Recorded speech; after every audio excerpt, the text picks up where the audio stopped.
Clearly, we'd like to see some certainty around who the government will be, and no doubt that'll be worked out over the next couple of days. There's two clear outcomes: one, a continuing LNP government, which perhaps looks unlikely, or a government dominated by the Labor Party. As far as I'm concerned, for the Sunshine Coast, it'll be business as usual. Anastasia Palaszczuk has got a very strong focus on employment. Her government is going to need shovel-ready projects around Queensland to help stimulate activity and create jobs.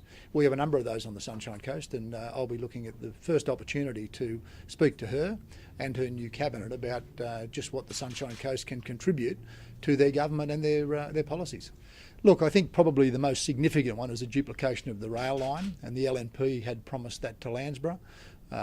Clearly, the member for Nicklin, Peter Wellington, like me, is committed that that must go to Nambour. There's an enormous bottleneck there that has a huge impact on passenger and freight and an impact on the Port of Brisbane. So that duplication is very, very important. And I would like to think that he and his negotiations with whichever side of the political divide it becomes the next government, that he's ensuring that that is one of the items on the top of the list. Queensland is a very important state to the Australian economy, and the Sunshine Coast is a very important part of the Queensland economy. I'll be doing all I can to ensure whoever is in power understands exactly what the opportunities are here and how they need to commit and support council in putting those in place. It's not for me to tell them how to run their government, but certainly they'll want to know where the opportunities are and how councils like ours, importantly an independent council and one that's never been aligned to any political party, can assist them in getting their policies and projects underway. The Labor Party were responsible for initiating the hospital at Kawana, so that's a good legacy for them, and one that they'll no doubt want to see completed on time and on budget. They will appreciate the importance of the airport development, the importance of the CBD development. Clearly, they had a major involvement with the Caloundra South development. That effectively is still a development that sits with the government. So I would be surprised. I was very heartened by Anastasia Palaszczuk's commitment to listening and understanding.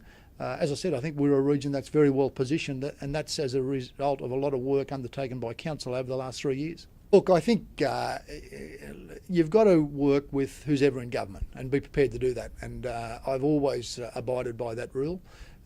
We've had a change, and a pro-development government has been moved on. So I just think we've got to continue to work closely with the ALP. A lot of the promises made for this region only came out in the last few weeks of the campaign. The LNP government's been in power for the last 3 years. So I'm confident we can work with whoever is in government. In terms of the CBD, that is a major project, a priority development area.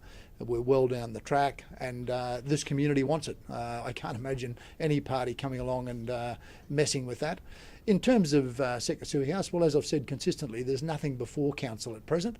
The company who are the owners of the land have certain rights as the owner of the land.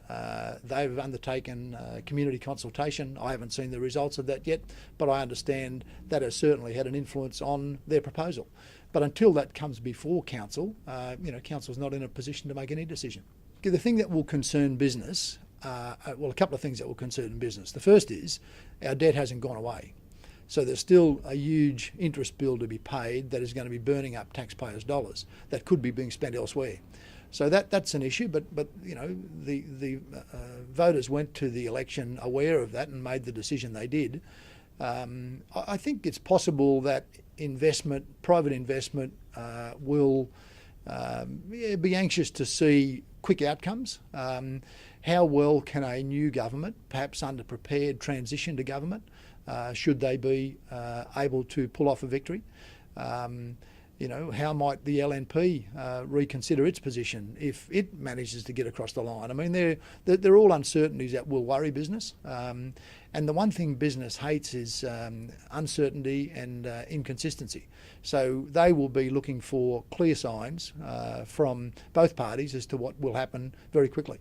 I support a member of the Sunshine Coast LNP being elected as the leader of the LNP, whether it's as Premier or as Leader of the Opposition.